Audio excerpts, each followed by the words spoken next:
Il est 6 heures du mat et on se retrouve aujourd'hui pour une mini-série en collaboration avec Kobelco, le fabricant japonais de pelles Ashni à la couleur bleue iconique. Je suis Nicolas Charton, communicant spécialisé dans le bâtiment et les travaux publics, et durant 3 semaines, on en apprendra plus au sujet de cette marque aux caractéristiques singulières. Alors installe-toi confortablement, choisis ta boisson chaude préférée et profite de cette belle série. Bonjour à tous, on se retrouve pour la mini-série consacrée à Kobelco, la marque japonaise de pelles, mais pas que. Dans un deuxième épisode, aujourd'hui, on va évoquer vraiment la partie produit. On va parcourir les différentes machines de la gamme Kobelco, les pelles iconiques, le savoir-faire de la marque sur le gros tonnage. Et je suis toujours avec Roland Dagnon, directeur marketing et commercial pour le marché francophone de Kobelco Europe. Salut Roland. Salut Nicolas. On est parti pour ce deuxième épisode.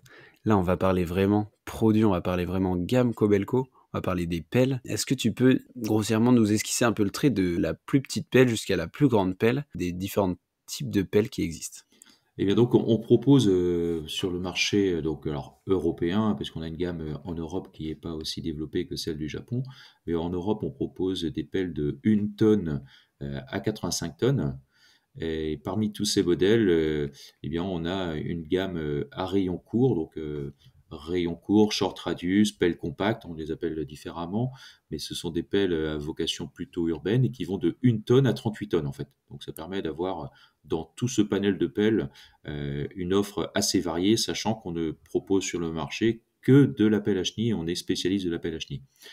Et donc dans, je dirais, ce panel de pelles, on propose également une spécialité de Kobelco qui est des pelles de démolition. Donc les pelles de démolition au Japon, elles vont de 3,5 tonnes à 350 tonnes, avec toujours le record du monde de la plus haute pelle avec un bras de 65 mètres. Et en Europe, en fait, ces pelles de démolition, elles vont d'une hauteur de 21 mètres à 40 mètres, avec une pelle qui va jusqu'à 135 tonnes. Toute la gamme japonaise n'est pas encore européanisée, donc on se limite pour l'instant à certains modèles.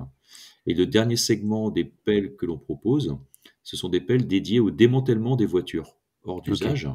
Et on a 2 pelles dédiées à ça, et ça fait 40 ans que ces modèles-là tournent au Japon, puisque c'est une méthodologie de démantèlement automobile qui est vraiment développée au Japon pour recycler au maximum les matières, en fait.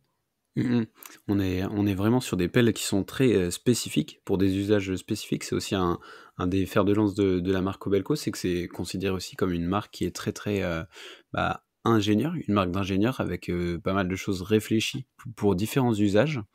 Et surtout, il y a un truc qui est assez conséquent et qui est assez particulier chez Kobelco, c'est que justement, tu l'as parlé, hein, et c'était important de le dire sur la partie tonnage, mais une pelle Kobelco, ça peut être de 1 tonne jusqu'à un tonnage très très élevé, et encore qu'en Europe, comme tu dis, il y a beaucoup de produits du marché asiatique, beaucoup de pelles du marché asiatique à gros tonnage qui ne sont pas encore européanisés, mais surtout, je pense qu'ils ne rentrent pas dans des clous plutôt peut-être techniques ou sécuritaires, mais il y a des pelles au Japon qui sont d'un poids monstrueux, quoi, comme tu disais, avec des records de tonnage et avec pourtant une utilisation qui est vraiment fluide sur le chantier.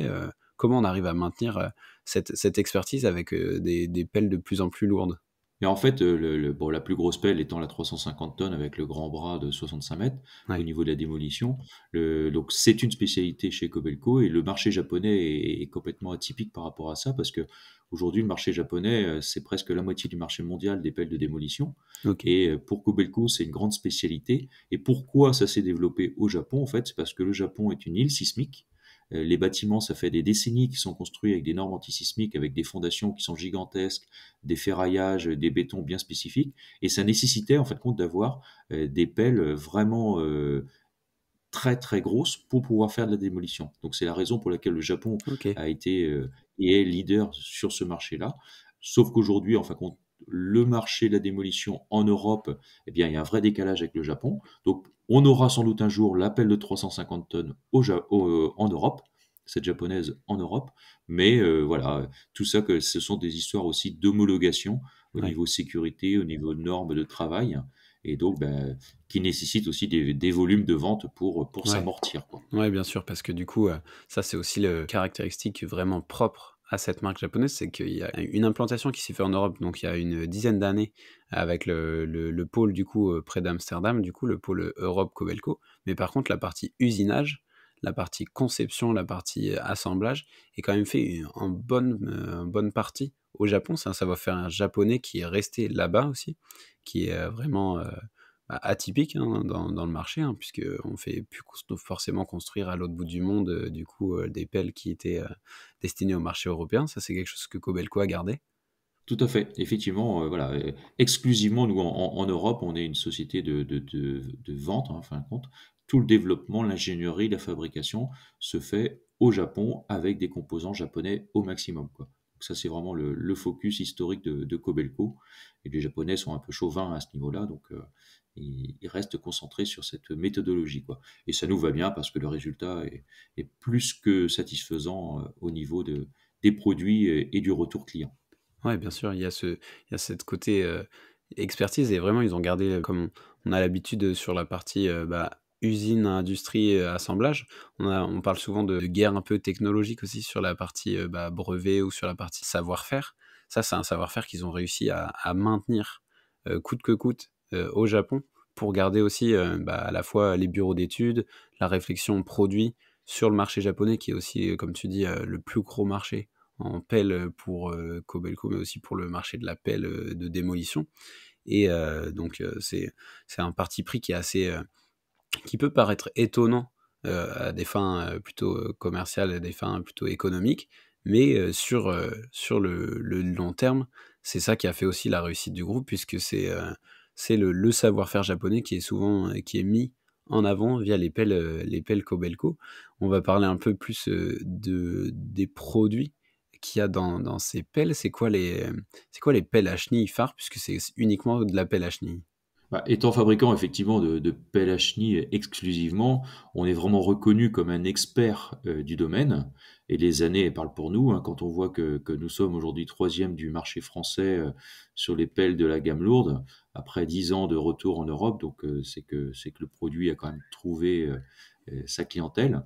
Et dans notre gamme, le segment qui se détache le plus est celui des pelles compactes à rayon court, de 1 tonne à 38 tonnes, et qui offre en fin de compte une polyvalence des machines pour une meilleure rentabilité chez nos clients.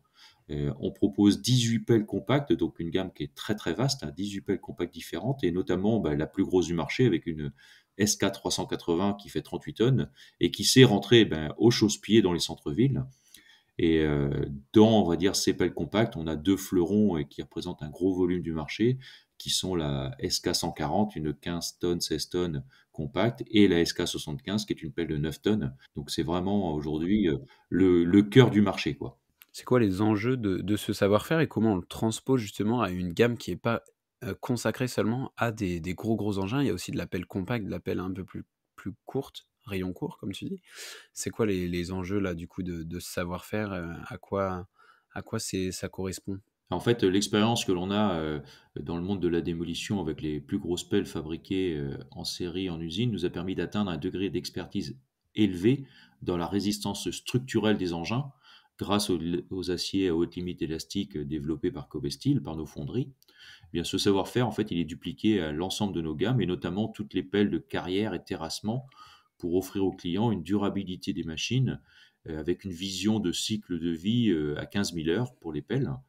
Et donc, pour la durée de vie de ces grosses pelles, en fin de compte, nos usines japonaises, elles font pas de compromis sur l'origine des composants des machines et elles restent majoritairement sur la fourniture de composants japonais pour garantir une qualité durable, en fait.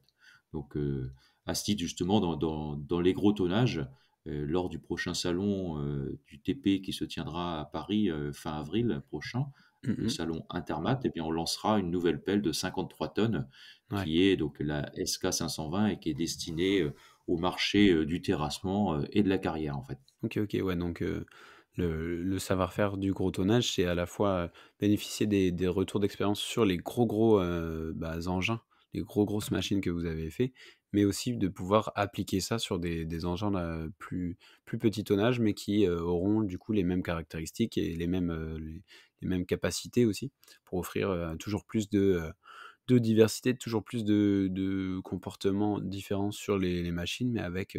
Tout à fait. Effectivement, voilà, toutes ces machines aujourd'hui, en fin de compte, sont des porte-outils qui peuvent être équipés d'une pléiade d'équipements et qui améliorent le confort et la productivité quotidienne, quoi. Ouais, il y a un gros travail de conception, au-delà de la possibilité de faire des modèles de parties, bah, comme tu disais, rayon court, rayon long, compact, non compact. Il y a quand même cette volonté aussi de faire des modèles. Enfin, là, tu vois, moi, je regarde un peu l'intérieur d'une cabine en même temps que je te parle. Il y a cette volonté aussi de garder quand même de la simplicité à bord, mais surtout un outil confortable pour les opérateurs. Parce que les personnes qui vont écouter, qui sont dans les machines, savent que dans une cabine et dans une machine, il faut quand même avoir un certain confort, puisque ça bouge beaucoup, il y a quand même beaucoup de mouvements, beaucoup de bruit.